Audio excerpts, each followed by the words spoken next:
હાલ નમસ્કાર મિત્રો, આપણે આવી રહ્યા છીએ ગામ સોંદડી. આપણી સામે વાસુભાઈ નાની વર્ષે સારો એવો પાક છે. સારા એવા ડુંડા દેખાય છે. તો આને આપણી સામે માલિક પણ સોંદડી ગામના રમેશ કનુભા સોંદડી ગામના ખેડૂત પણ છે, અને તે બાજરીના જેમાંનો ક્રિસ્ટલ છે સનુ સાથે એમના પણ અશ્વિનભાઈ આપણી સાથે છે. તો આપણે ટૂંક સમય વાર્તાલાપ આપણે સમજાવશે બાજરી ક્યાંથી લેવો કેવી રીતે માવજત. નમસ્કાર બધા ખેડૂત મિત્રોને, હું ક્રિસ્ટલમાંથી નાંદોળા અશ્વિન તમારું હાર્દિક સ્વાગત કરું છું. આજે આપણે સોંદડી ગામના જે ઉના તાલુકાનું સોંદડી ગામ છે, ગીર સોમનાથ, ત્યાં આપણે જે ખેડૂતભાઈ છે રમેશભાઈ કનુભાઈ ગોહિલ, તેની વાડીએ ક્રિસ્ટલ કંપનીની નવી વેરાયટી જે ડેમો વેરાયટી છે, જેનું નામ છે સન્નુ 66 પ્રો એગ્રો સન્નુ 66, બરાબર. તેનું વાવેતર કરેલું હતું, અને આજે એ બાજરી છે ને, એ બાજરી 70 થી 75 દિવસની બાજરી થઈ છે. તો અહીંના જે ખેડૂત છે, તો ખેડૂતને પણ આપણે પૂછીશું, ખેડૂતભાઈને જે રમેશભાઈ છે, તો રમેશભાઈને બાજરી કઈ રીતની લાગી, અને બીજી બાજરી અન્ય વેરાયટી કરતાં તમને કેવું લાગ્યું તે જણાવશો. બાજરી છે ને એક નંબર છે, આમ બાજરા ટાઈપ છે. હાથ ઊંચો કરો ને તો દેખાય નહીં, એટલે ઊંચી ગઈ છે. ને ડુંડું છે જાડું છે એકદમ, ને દાણા છે બહુ ભરાવદાર બાજરા ટાઈપ એકદમ છે. ને બીજી બાજુમાં વેરાયટી છે એ નાની બાજરી છે આની કરતાં, ને બીજા નંબરમાં ડુંડું પટલું છે એનું, ને આનું એ ડુંડું બહુ મસ્ત છે.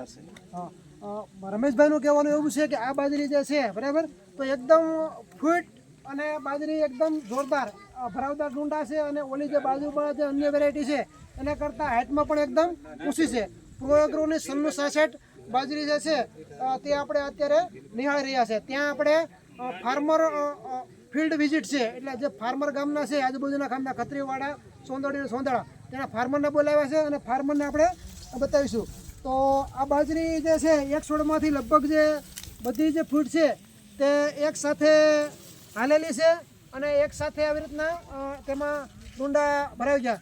લગભગ મેજોરિટી રમેશભાઈ આ બાજરી 8 થી 10 દિવસમાં વઢાઈ જાય. 10 દિવસમાં વઢાઈ જાય. અન્ય ખેડૂતો પણ આપણી સાથે છે, તો તેને પણ કહીશું કે તે ખેડૂતોને બાજરી કઈ રીતની લાગી છે.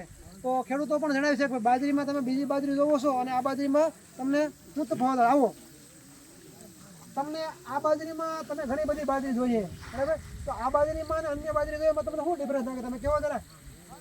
આ બાજરીમાં એક જોવા મળ્યું કે આનું ડુંડું ભરાવદાર છે સર, અને સેટ પાકવા આવી જાય ત્યાં સુધી લીલુંછમ રહે છે. અત્યારે ઓલરેડી બાજરો લીલો છે, લીલોછમ રહે છે. ટીકાનો જે પ્રોબ્લેમ છે એ એમાં જોવા મળતો કેરું કોઈ જગ્યાએ નથી.